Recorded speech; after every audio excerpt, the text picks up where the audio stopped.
अपनों के साथ, अपने प्यारों के साथ, और मिल बैठने का यही तो मौका है। लेकिन मिल बैठना भी है, बातें भी करनी है, खाने भी खाने हैं और एहतियात भी ज़रूरी है। तो यासिर, जैसे ब्रेक पर जाने से पहले हम बात कर रहे थे कि एहतियात भी ज़रूरी है, ये बताएं खाने का एहतमाम कैसे सोचा हुआ है, कौन कौन सी फरमाइशें पूरी होने जा रही हैं या अब तक कौन सी फरमाइशें पूरी हो चुकी हैं?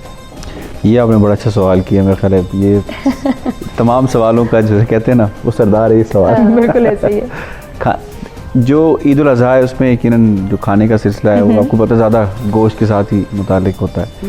तो उसमें बारबेक्यू अपनी मनपसंद कुछ डिशेस हैं वो उसका एहतमाम होता है। और ज़्यादा कोशिश यही होती है घर वालों की, ख़ास तौर पे मेरी मिसेस जो हैं वो तो कहती हैं कि भाई आप कोशिश करें कि आपने खुद ही इसको मैनेज करना है पकाने के हवाले से। अच्छा। क्योंकि आम दिनों में तो मौका नहीं मिलता, तो उन दिनों में कोई छुट्टी का सिलसिला भी होता है, तो कुछ अपनी भी ट्राई कर लेते हैं, कोशिश कर लेते हैं। शौक है पकाने का? मुझे अच्छा लगता है। अच्छा। ये बेस्ट एक्टिविटी है अपने आप को मसरूफ़ रखने की। सही। और मतलब मज़ा आता है कुकिंग करके। आप ऑन एंड ऑफ कभी मौका मिले आपको, तो मुझे तो खैर बहुत ज़्यादा चीज़ें तो नहीं बनानी आती, लेकिन जो कुछ थोड़ा बहुत बना लेता हूँ। सही। तो आई एंजॉय अ लॉट। गोश्त की कौन सी डिश ऐसी है जो कि आप बनाते भी बहुत अच्छी हैं और खाते भी बहुत मज़े लेके हैं? मेरे ख्याल बारबेक्यू है वो। सही। तो मैरिनेशन वगैरह किसी से सीखी या फिर खुद ही अपने पर रिलाई करते हैं? नहीं, खुद से तो कुछ नहीं होता, सीखना पड़ता है आपको। वो कुछ वालिदा से, कुछ मिसेस से, उनसे गाइडेंस लेने के बाद फिर खुद कुछ अपना हाथ का कमाल कहते हैं, वो अपना हाथ का कमाल भी होता है। तो यानी कि आप इस बात पे यकीन रखते हैं कि हाथ का टेस्ट होता है? जी, बहुत सारे लोग ये कहते हैं मैंने बनाया ना इसलिए मजे का बना, वरना ऐसी तो कोई चीज़ नहीं थी। एग्जैक्टली, बहुत फ़र्क होता है लोगों का अपना एक। शायद हाथ का कमाल इसलिए भी कहते हैं कि उसके अंदर कुछ इंसान जब कॉन्सेंट्रेट करता है खाना बनाने के अंदर, तो उसमें कुछ अपनी भी रेसिपी ऐड करने की कोशिश करता है, कुछ अपना भी सिलसिला ऐड करने की कोशिश, उसकी वजह से एक यूनिकनेस सी आ जाती है और टेस्ट के अंदर थोड़ा डेवलप हो जाता है टेस्ट। तो एक तो ये सिलसिला है। दूसरा, जो खाने के साथ साथ जो मतलब मेरी ज़ाती जो राय है, और मेरे ख्याल तमाम टीवी चैनल्स पे बैठकर हमें ये पैगाम देना चाहिए कि जो भी कुर्बानी का गोश्त होगा या होता है लोगों का, इस वक्त यकीनन ये सिलसिला चल रहा होगा जब ये हमारा प्रोग्राम जो है लोग देख रहे हैं, तो उसमें उतना ही शेयर रखें जितना कि उसे आपके लिए रखा गया है। मतलब डीप फ्रीजर्स को फुल करके ना रखें, ये आपकी सेहत के लिए भी नहीं अच्छा। किसी डॉक्टर, किसी डाइटिशियन से पूछ लें कि क्या ये गोश्त जो है वो 2-2, 3-3, 4-4 महीने उसको स्टोर करके रखना ठीक है।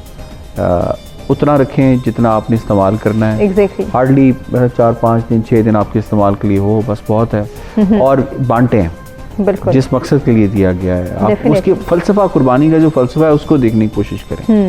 और कि अल्लाह ताला आपकी इस एक शख्स है वो लाखों रुपए का जानवर ख़रीदता है, लेकिन उसके दिल में ये बात होती है कि नहीं यार मेरी एक तो नुमाइश हो जाए, लोग देखें, देखने आएँ, और दूसरा ये बात वाह करें, और दूसरी ये है कि जो भी गोश्त निकलेगा उसमें से बस हड्डियाँ ही मैंने दूसरों को बांटनी है, बाकी मैंने सब अपने लिए रख लेना है। सही।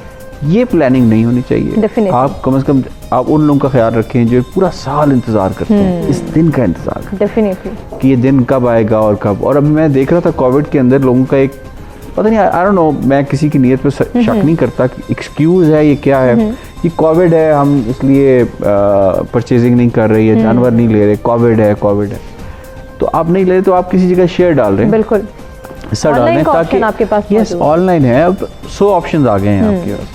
तो एटलीस्ट आपका जो शेयर है, अगर अल्लाह ने आपको इस्तात दी है, इस काबिल किया है, तो आपका जो शेयर है वो उस शख्स तक पहुंचे, उसके पेट तक पहुंचे जो पूरा साल इंतज़ार करता है कि उसे छोटा गोश्त या बड़ा गोश्त या जो भी कुर्बानी का गोश्त है उसे अवेलेबल नहीं होता। बिल्कुल। और शायद इस सिचुएशन को सफ़र करते हुए बहुत सारे लोग मुंतज़िर भी ज़्यादा हैं, जिनको इंतज़ार है कि शायद इस बहाने को। आप बिल्कुल सही कह रहे हैं कि अनएम्प्लॉयमेंट है कोविड की वजह से काफ़ी रही है, बिजनेस एक्टिविटीज़ बंद रही हैं, तो वो लोग जो कि सफ़ेद पोश थे, जो किसी तरह अपना भरम कायम रख लेते थे, वो बेचारे भी अब मजबूर हैं कहने के ऊपर, बताने के ऊपर। तो खैर सवाल आपका जो था कि एक और लिहाज से था, लेकिन मैं एक और चीज़ रिलेट करना चाह रहा था कि गोश्त सिर्फ अपने लिए ना रखें, लोगों को बांटें। तो बहरहाल मेरी तो एक्टिविटी यही है कि पहले तो इसकी कुर्बानी इंशाल्लाह नमाज के बाद कुर्बानी का सिलसिला, उसके बाद फिर वो कलेजी खास तौर पे जो बनती है वो तो खैर मुझे नहीं बनानी आती, वालिदा जो है बड़ी वो बहुत पसंद करते हैं जनाब उसको, और उसके बाद फिर गोश्त के बांटने के सिलसिले में इस पर तो थोड़ी एहतियात ज़रा ज़्यादा रखी है हमने, बिल्कुल। तो उसके बाद फिर हम इंशाल्लाह बनाएंगे अपनी। सही। तो ये बताएं यासिर, आप वालदा का भी जिक्र करें, बेगम साहिबा का भी जिक्र करें, किसके हाथ का खाना ज़्यादा पसंद करते हैं और किसके हाथ की कौन सी ऐसी डिश है जो कि ईद उल अज़हा पे तो बननी है? खैर मुझे घर भी वापस जाना है। बिल्कुल, इसीलिए तो आपको मैं कह रही हूँ। बहुत मुश्किल सवाल आपने पूछा है।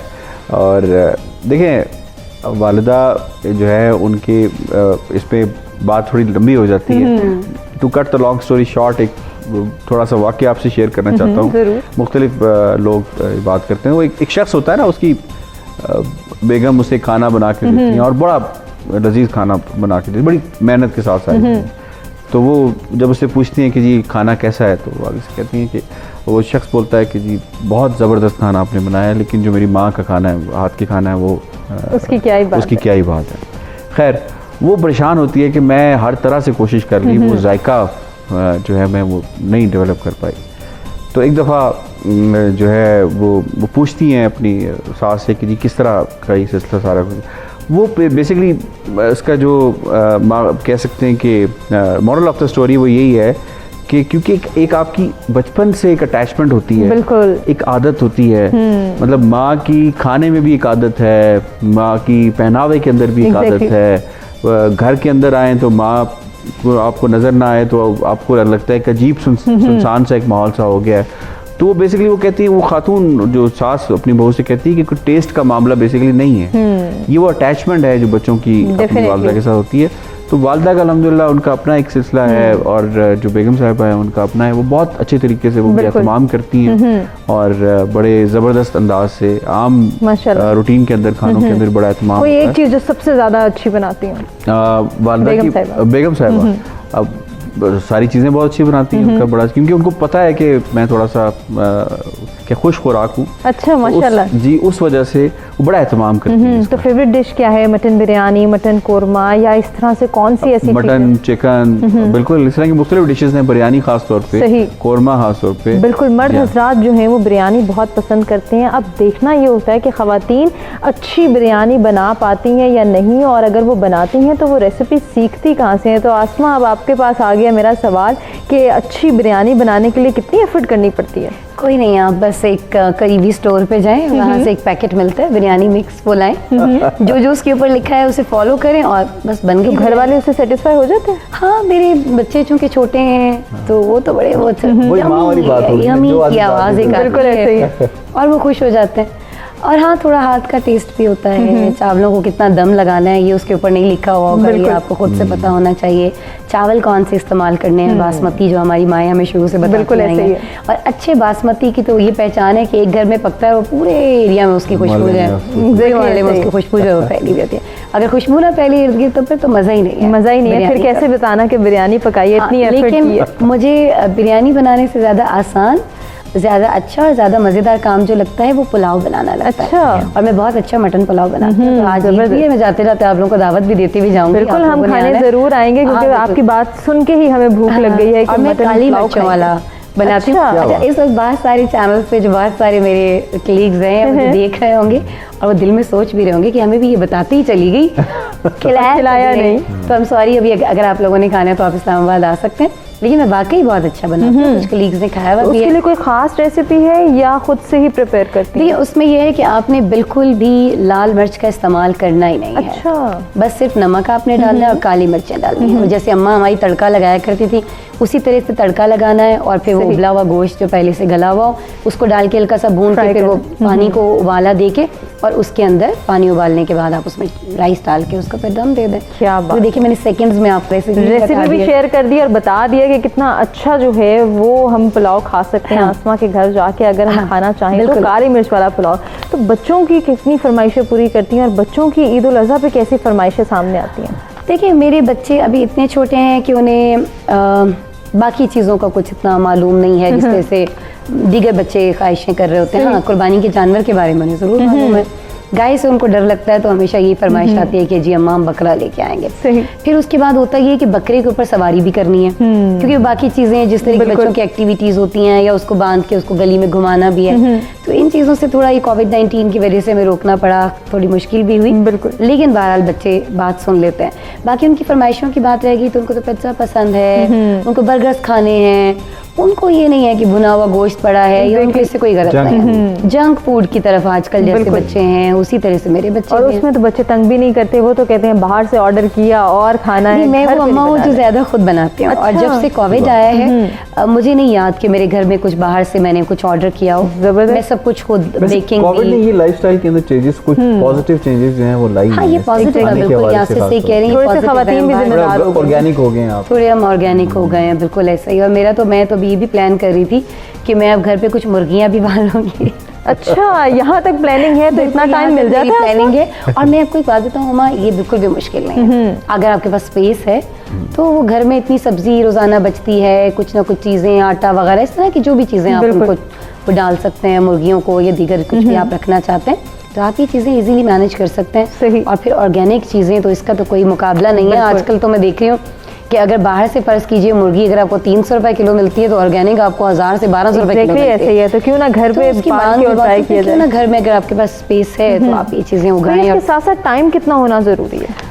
टाइम होना बहुत जरूरी है, मेरे चैनल वालों सुन लो। लेकिन मुझे टाइम ऐसा ना हो कि वो कहें ये तो मुर्गियां पालने का सोच रहे हैं, तो इनको ज्यादा टाइम के लिए और commit को हायर करते हैं। करते नहीं। मैं मुर्गियां पालने के साथ साथ जो काम मैं कर रही हूँ, शोज वगैरह, वो भी मैं बिल्कुल, करती ये भी हूँ। बहुत जरूरी है। लेकिन ये कि आसमा ये भी देखे ना कितना प्रॉफिटेबल है हमारे प्राइम मिनिस्टर ने। अच्छा देखिए, अभी बिजनेस पे आ गए, वही है ना, मतलब Exactly ऐसा ही है। वो एक मर्दों की एक खास सोच। मर्द जो एक सोचता है कि अच्छा इसको कारोबार बना ले, तो प्राइम मिनिस्टर ने भी तो बात की है इस हवाले से, उन्होंने भी लेकिन तो कहा है उन्होंने सही मुर्गी बात को। की है। देखिए, जैसे मैं आपको बता रही हूँ ना कि ये, और ये बहुत इजी भी है, इस पे आप आराम मतलब कि से जुहाल को भी आइडिया पसंद आ गया, तो मुझे कहीं ना तो कहीं ये वो भी अफसोस शुरू है कर कि देते। ये आप गिटार के साथ साथ मुर्गियों का भी काम Exactly ऐसा और ही है। मुर्गियों का म्यूजिक भी सुना मर्द सकते हैं। के दिमाग में बिजनेस का आइडिया चलते रहते हैं। नहीं, और मैं आपको ये बता रही हूँ कि जो ये मुझे तो एक और चीज़ का बड़ा अफसोस है, अगर इमरान खान साहब सुन रहे हो, अल्लाह करे, कट्टे बांटे गए थे ना बहुत सारे, तो वो मुझे उनमें से कोई नहीं मिला। मतलब आप जो है वो एक्सपेक्ट कर रही थी। तो मैं ये भी सोच रही हूँ कि कुछ ऐसी चीजें भी, डिजर्विंग होना आसमा जरूरी है। तो वो शो करने में पाकिस्तान में क्या देर लगती है। कुर्बानी का जानवर भी घर पे जो है वो पाला जाए, उसकी खूब जो है खातिर मदद की जाए और अगले साल उसको कुर्बान किया जाए, ये भी आसमा की प्लानिंग मुझे कहीं ना कहीं लग रही है। ये दुख मैं झेल चुकी हूँ बचपन में। मेरे अब्बा जो हैं, जब हमें, क्योंकि हम गांव में ईद कर रहे होते हैं ज़्यादातर, तो जब वहाँ छोड़ के आते थे तो ईद से पहले सही। तो उसमें ये था कि एक बकरा मुझे ले दिया, और उसके बाद जो उसके नाज नखरे मुझे उठाना होते थे। फिर जब उसको कुर्बान करने के लिए तो मुझे कमरे में लॉक करके उसको कुर्बान किया जाता था, क्योंकि अगर मैं बाहर होती तो मैं कभी नहीं करने देती। तो बहुत डिफिकल्ट होता है, लेकिन Definitely। मेरे ख्याल में इसी का नाम कुर्बानी है। और बहुत सारे ऐसे लोग जो सुन रहे हैं हमें, आपने मैसेज दिया कि जी गोश्त जो है वो घर में नहीं रखें। कोविड-19 में तो हम खैर ये नहीं कर सकते, लेकिन वो जानवर जो आप खुद लाके पालते हैं, उससे आपको मोहब्बत होती है, उसकी कुर्बानी का एक मजा ही अलग है। मजा ही अलग है। और वो वही शायद वो बस सच्चा पैसे जज्बा है। दिए, बकरा लिया, कसाई को दिया, उससे आपको कोई उल्फत नहीं है, कोई मोहब्बत नहीं है, तो उसका कोई फायदा नहीं है। लेकिन अब की बार ईद पे हमने ये किया है, क्योंकि इसकी इजाजत, जैसा कि आप भी पहले हदीस का और कुरान का जिक्र कर रहे थे, तो हमें ऐसे हालात में बहुत सारी आसानियां हमारे दीन में मौजूद है और उनसे फायदा उठाया जाना चाहिए। अगर हम समझें तो आसमा, आपने बड़ा डिफरेंट सा एक्सपीरियंस शेयर किया कि आपको बचपन में जो है वो वालिद साहब की जाने से बकरा ला के दिया जाता था, जिसकी आप मुझे खातिर मदद करती थी। वैसे तो कहा यह जाता है कि लड़कियां हों तो उन्हें तो चूड़ियां, मेहंदी, ड्रेसिंग और इस तरह की चीज़ों की जो है इन तमाम एक्टिविटीज़ नहीं, मुझे शुरू से पतंगे, गुड़ियाँ उड़ाने का बड़ा शौक था। हाँ जी, और मुझे वो डोर को मांझे लगाने का भी तरीका आता है। वैसे बड़ा खतरनाक है ये टॉम बॉय ना, उसमें थोड़ी मॉडर्न लैंग्वेज में मैं वो थी। और फिर दूसरों की दीवाने कूद कूद के जाना। और बचपन में मेरा एक और बड़ा शौक था कि जो आंटी मेरी अम्मी के पास ज़्यादा देर के लिए आके बैठती थी, तंग करती थी, उनमें से शायद कोई आंटी सुन भी रही हो, तो मेरे पास एक छोटी सीजर हुआ करती थी। अच्छा। तो मैं दीवार फलांग के जाती और जितने कपड़े उन्होंने सुखाने के लिए डाले होते थे उनको मैं काट आती थी।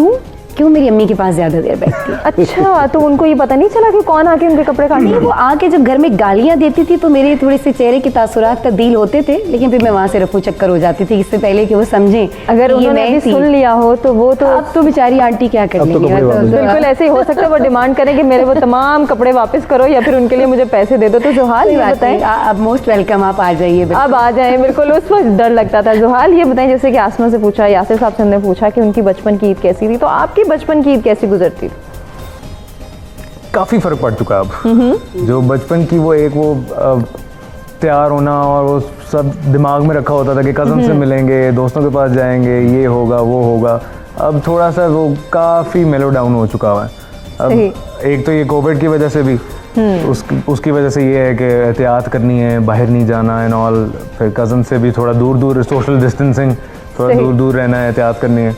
क्योंकि इसमें ये कि अपनी एहतियात भी है लेकिन साथ अगले की भी एहतियात, दूसरों की एहतियात भी बहुत जरूरी है। तो ये बताएं पता नहीं है कि बचपन से म्यूजिक का शौक था, सिंगर बनने की ख्वाहिश थी? बिल्कुल, कितनी एफर्ट करते थे? शौक था। फिर गिटार लिया, बाबा ने गिटार लेके दिया।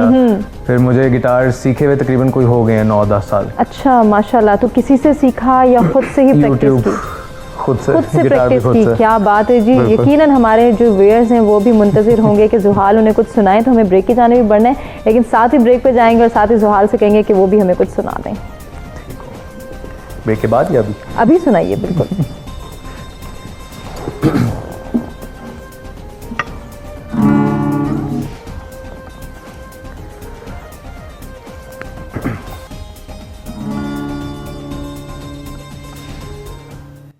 किस्मत में मेरी चैन से जीना लिख दे,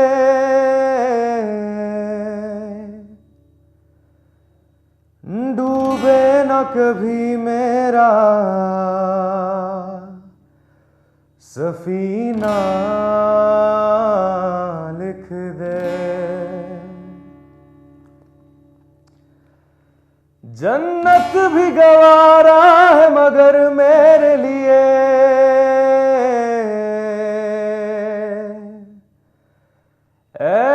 कातिबे तकदीर मदीना लिख दे। ताजदारे हरम, ताजदारे हरम, ओ निगाहे करम, ताजदारे हरम, ओ निगाहे करम। हम गरीबों के दिन भी सवर जाएंगे, हामिए बेकसा क्या कहेगा जहां, हामिए बेकसा क्या कहेगा जहां। आपके दर से खाली अगर जाएंगे, ताजदारे हरम, ताजदारे हरम।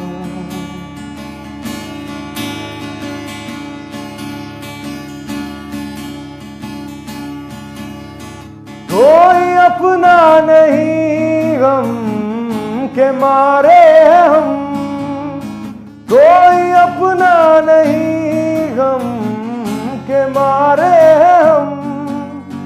आपके दर पे फरियाद लाए हैं हम, हो हबीबे करम, हो हबीबे करम, हो निगाहे करम, हो निगाहे करम।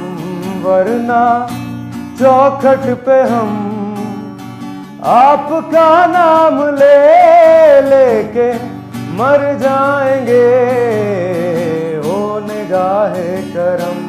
वरना चौखट पे हम आपका नाम ले लेके मर जाएंगे।